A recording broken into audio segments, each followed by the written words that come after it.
Car le jeûne, ayyuha al-musalloun, c'est le fait de jeûner avec sa langue, avec son comportement. Et là, je m'adresse aux musulmans et musulmanes de manière générale, bien sûr, mais particulièrement aux jeunes.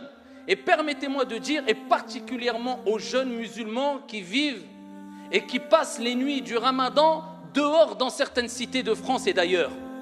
Alors, je ne dis pas que dans toutes les cités, il n'y a que des musulmans, loin de là. Mais je fais un constat qui est réel, qui est que beaucoup de jeunes musulmans dans des cités, même s'ils sont loin des pratiques religieuses, wallahi, au fond d'eux, dans le plus profond de leur cœur, la plupart d'entre eux ont un amour ardent vis-à-vis de leur Seigneur, tabaraka wa ta'ala, et du prophète Mohammed alayhi afdalus salati wa askat taslim. Ils ont un énorme potentiel, mais malheureusement, quelquefois, la mauvaise ambiance, les circonstances, le fait qu'ils soient tous réunis, eh bien, fait qu'il se passe des choses, quelquefois au nom de l'islam, du jeûne, sans qu'il le sache indirectement et qui n'a rien à voir avec l'islam, comme les comportements qu'on voit.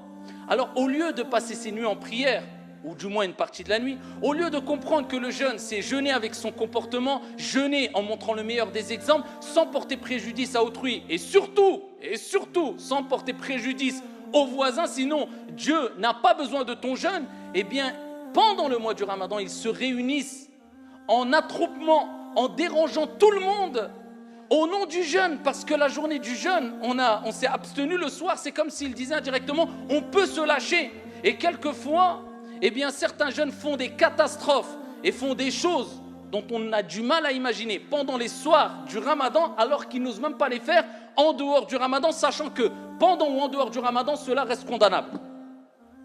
Ont-ils oublié que le prophète alayhi afdalus salati wa askat taslim, dans le hadith rapporté par Muslim, a dit à 3 reprises, et avant tout, je m'adresse à ceux qui disent « Oh, cela parle toujours des voisins, il n'y a pas d'autre sujet. » Si tu dis cela, tu n'as rien compris à la religion, reprends tout à zéro.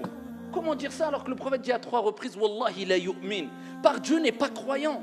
Par Dieu, il jure. Wallah, imagine-toi, le prophète de l'islam jure à 3 reprises. Ils ont dit « Qui est au messager de Dieu ?»« Man la ya'manu jaruhu bawa'iqa » Celui qui ne préserve pas son voisin de son propre mal.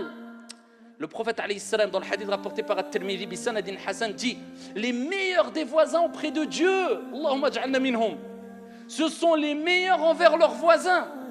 Le prophète alayhi afdalus salati wa askat taslim fi sahih, il dit ma zala Jibril yusini bil jar hatta dhanantu annahu sayuwarrithu. Jibril n'a cessé de me recommander la bonté, le bon comportement vis-à-vis des voisins, peu importe leur confession, jusqu'à ce que j'ai pensé qu'il allait avoir une part d'héritage. Tellement que Jibril, l'ange Gabriel, a rappelé au prophète alayhi salam la grande importance que le voisin a auprès de Dieu. Plus que cela, Al-Hasan al-Basri, rahimahullah ta'ala, il dit Husnul jiwar laysa kaffa al-adha wa innama husnul jiwar ihtimalu al-adha. Où sommes-nous par rapport à ces paroles, billahi alaykum? Il dit Al-Hasan al-Basri, ce grand tabi'i qui a vécu ici à l'époque du calife de Omar ibn al-Khattab radiyallahu anhu arda, le bon voisin, ce n'est pas celui qui va préserver son voisin de son propre mal, qui va éviter de causer des torts à son voisin. Alors imaginez-vous, que dire? Des gens qui portent préjudice à leur voisin alors que lui il dit, ça ne se limite pas à ça. Il dit, le bon voisinage, le bon voisin, celui qui a compris cela, c'est de supporter les méfaits de son voisin. Où sommes-nous par rapport à ces paroles-là? Des personnes ne supportent même pas, c'est eux qui portent préjudice à leurs voisins. Et je m'adresse aux jeunes dans les cités, pas que eux particulièrement, des gens même en venant à la mosquée. Et c'est pour ça que je dis quelquefois des gens le font au nom de l'islam, sans le savoir, au nom du jeûne. Siyam ou Ramadan, il vient pour Tarawih, il prie 2 rak'at, il rentre chez lui, il fait ce qu'il veut, il a le droit.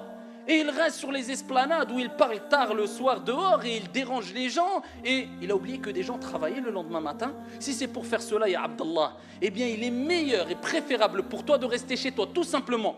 Parce que ici, porter préjudice à son voisin est haram, interdit.